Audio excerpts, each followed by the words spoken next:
$250,000. Amanda's voice dripped with satisfaction through my phone. Way better than keeping your old junk locked away. You should be thanking me for finally doing something useful with it. I gripped my kitchen counter, my knuckles turning white as the magnitude of what she'd done hit me. My sister-in-law had just sold my entire family heirloom collection. Pieces that had been passed down through 5 generations. Pieces that told the story of my family's journey from Italy to America. My name is Sophia Rossi, and at 35, I just discovered that family isn't always who you think they are. Amanda, my brother Michael's wife of 3 years, had somehow accessed my climate-controlled storage unit while I was away at a conservation conference in Boston. The same storage unit where I kept my family's most precious possessions: antique jewelry, hand-painted porcelain, rare books, and irreplaceable photographs. You had no right, I managed to say, my voice steadier than I felt. Those weren't yours to sell. Amanda's laugh was sharp and dismissive. Oh please, they were just collecting dust. Besides, the money will be much more useful. I'm thinking of buying a new car, something classic, like those stupid vases you use to fawn over. The irony of her words might have been funny if I wasn't fighting back tears. Those stupid vases were hand-painted by my great-grandmother, who brought them from Florence in 1932, wrapped in her wedding dress and carried across an ocean to start a new life. Where did you sell them? I asked, already opening my laptop to check the security footage. Amanda didn't know about the cameras I'd installed last year after a break-in attempt. The storage facility's own security was decent, but I'd wanted extra protection for my family's legacy. Some private collector, she said smugly. He knew the real value of things, unlike you. Paid cash too, smart man. I typed in my security login credentials, my fingers trembling slightly. And how exactly did you get into the storage unit, Amanda? There was a slight pause, the first crack in her confident facade. Michael gave me the key, of course. He is your brother, after all. The collection belongs to the whole family. Another lie. Michael had been traveling in Japan for the past month, completely unreachable due to a meditation retreat. He wouldn't be back for another week, and he'd never given anyone access to my storage unit. He respected what those heirlooms meant to me. The security footage loaded, showing clear images from multiple angles. I started with yesterday's feed, watching as Amanda approached the unit, but she wasn't alone. A tall man in an expensive suit walked beside her, gesturing animatedly. They reached my unit, and I leaned closer to the screen, my blood running cold as I watched Amanda pull out not a key, but what looked like a set of lock picks. You broke in, I said, cutting off whatever excuse she was about to make. I'm watching the footage right now, Amanda. You picked the lock. The silence on the other end was deafening. Then, you're bluffing. There aren't any cameras in that place. I continued watching as they loaded box after box into a sleek black SUV. The man handed Amanda something, probably the cash she'd bragged about. The timestamp showed 3:47 p.m. yesterday. 3:47 p.m., I said quietly. Black SUV, license plate visible. You're wearing your red blazer, the one Michael bought you for Christmas. Want me to continue? You little, she sputtered, her composure finally cracking. Those things were wasted on you anyway. All you did was hide them away like some crazy collector. At least now they'll be appreciated. I thought about the hours I'd spent cataloging each piece, researching their history, documenting the stories behind them.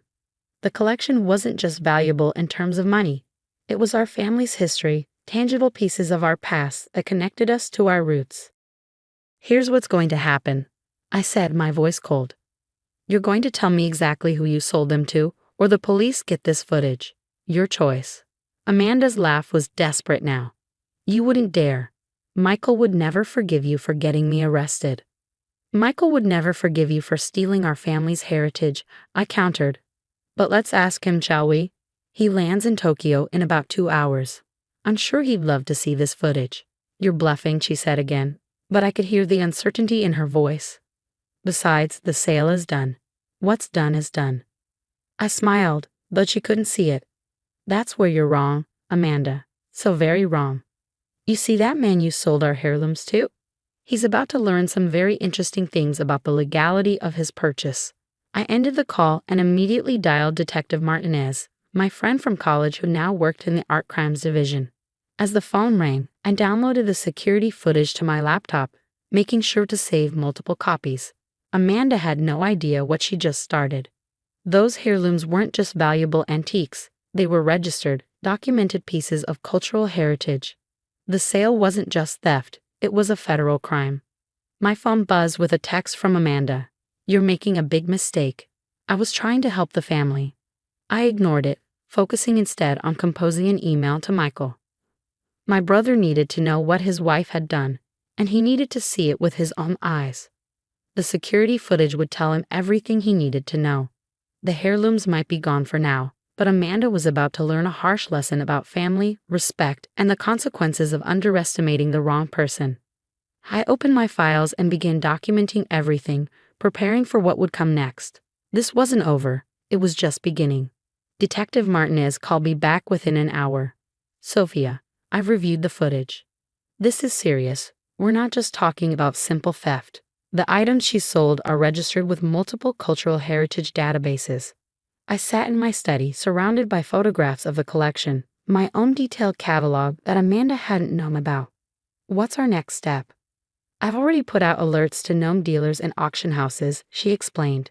"Given the value and historical significance, this buyer won't be able to move these pieces without raising red flags. We've also got clear footage of both your sister-in-law and the buyer. The license plate is registered to a James Harrison." The name hit me like a thunderbolt. "Harrison?" "As in Harrison Fine Arts." "The same. He's known in our department, usually stays just within the law, but he's been suspected of dealing in questionably acquired pieces before. This time, though, he's made a mistake."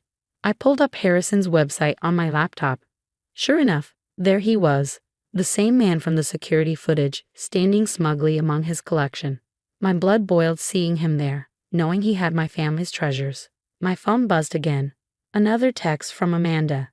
"That collector already has plans for the pieces. You can't stop it now. Just take the money and be grateful." Before I could respond, another call came through. "Michael." My heart raced as I answered. "Hey, brother." "Sophia." His voice was tight, controlled. "I just got your email. Please tell me this isn't real. Please tell me Amanda didn't." "I'm looking at the footage right now," I said gently. "I'm so sorry, Michael, but it's all true." There was a long silence, then a deep, shaky breath. "I'm cutting my trip short.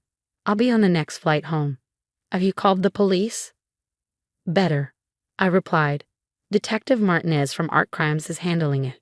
"Michael, there's something else you should know. The buyer is James Harrison." "The dealer?" Michael's voice sharpened. "Sophia, that man's reputation is terrible. If he's involved—" "I know, but we've got him on camera, paying cash for stolen goods. He can't wiggle out of this one." Just then, my email pinged.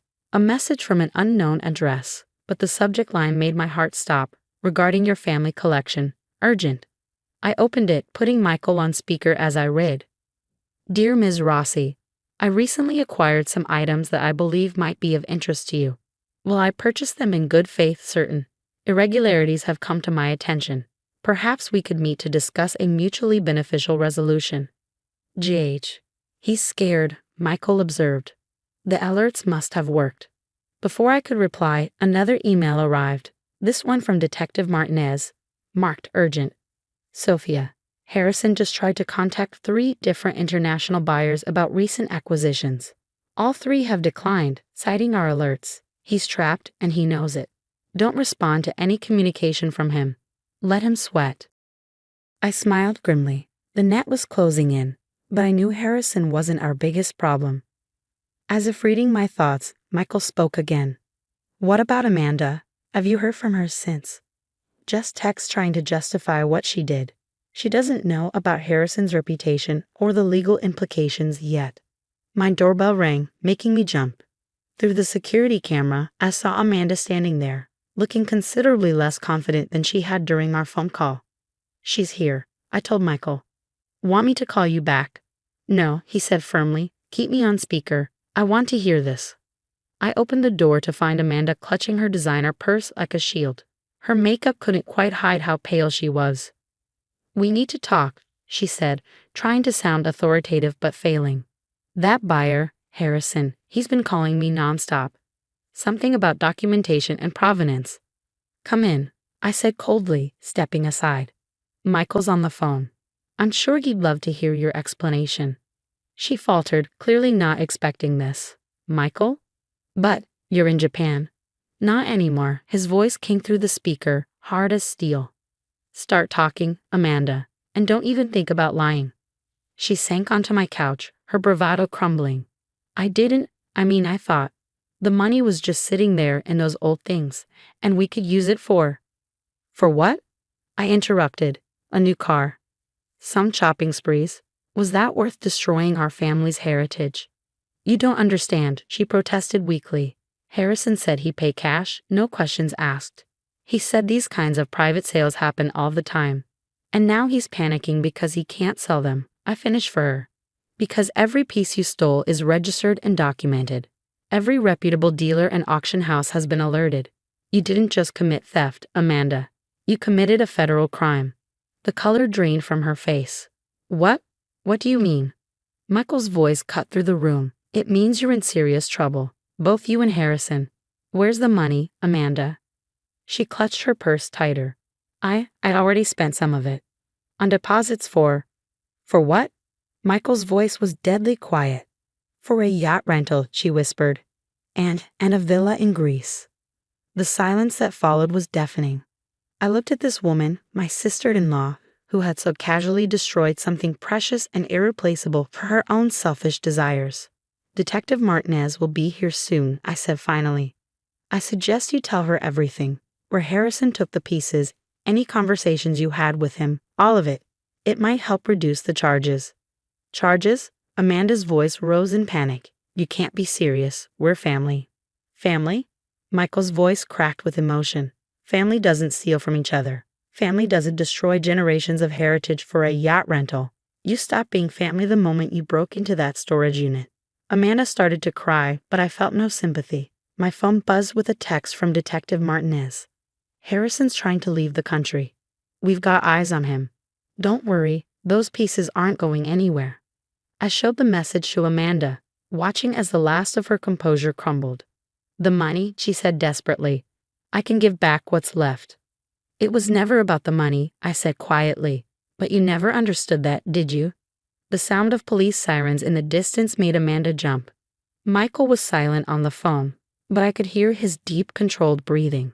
The nightmare wasn't over, but at least now we could see the path to making it right.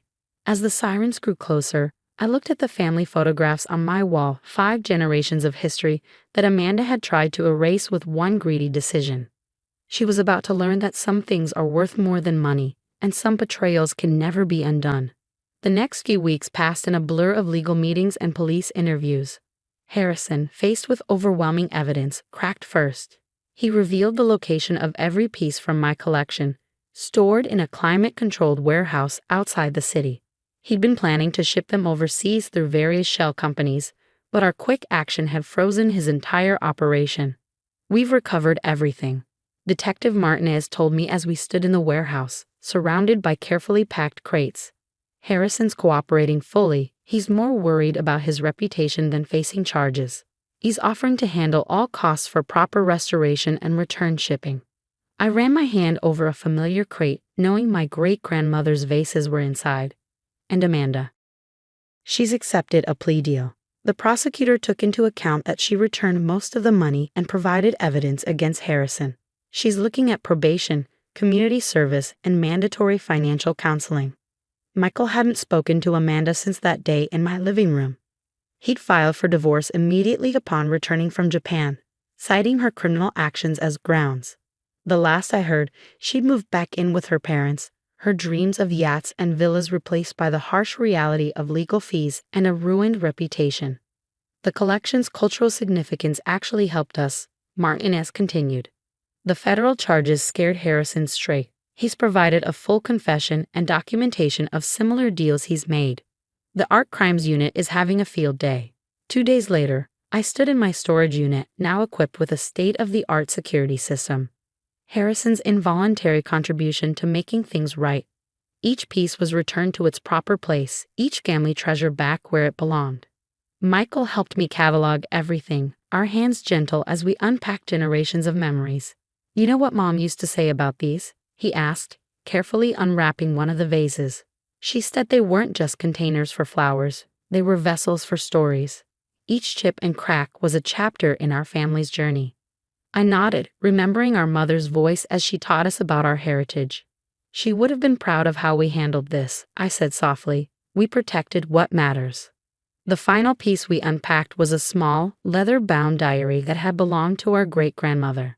Inside, written in fading Italian script, was the story of how she carried these treasures across an ocean, believing in a future she couldn't yet see. Amanda never understood, Michael said, his voice heavy with emotion. She saw dollar signs where we saw stories, market value where we saw memories. A month after everything was returned, I hosted a small gathering at my home. Family members from across the country came to see the collection, now displayed more securely but still as beautifully as ever. I'd hired an expert to help properly document each piece's history and significance, ensuring that future generations would understand their value beyond any price tag. Detective Martinez attended too, admiring the pieces she'd helped recover. You know, she said, sipping her wine, in all my years working art crimes, I've never seen someone so prepared. Those security cameras, the documentation, you made our job much easier. I smiled, thinking of all the precautions I'd taken that had seemed almost paranoid at the time. Sometimes the best defense is being ready for the worst. Later that evening, as the guests left and Michael helped me clean up, we found an envelope that had been slipped under my door. Inside was a letter from Amanda. I'm sorry, I know those words aren't enough, but they're all I have. I didn't understand what I was destroying. Maybe I never will. The money's all been returned, not that it matters now. Some things, once broken, can't be fixed with cash. Michael read it once and then set it aside without comment. Some betrayals leave scars that no apology can heal. Standing in my study that night, surrounded by the treasures that had almost been lost, I felt a deep sense of peace. These pieces weren't just antiques or investments. They were our anchor to the past, our bridge to the future. Amanda's greed had threatened that legacy, but in protecting it, we'd grown stronger. The collection stands as a reminder now, not just of our family's journey, but of the importance of standing firm when what matters most is threatened. Some things are worth more than money, and some legacies are beyond price. 5 generations of stories, safely preserved for the next chapter to begin.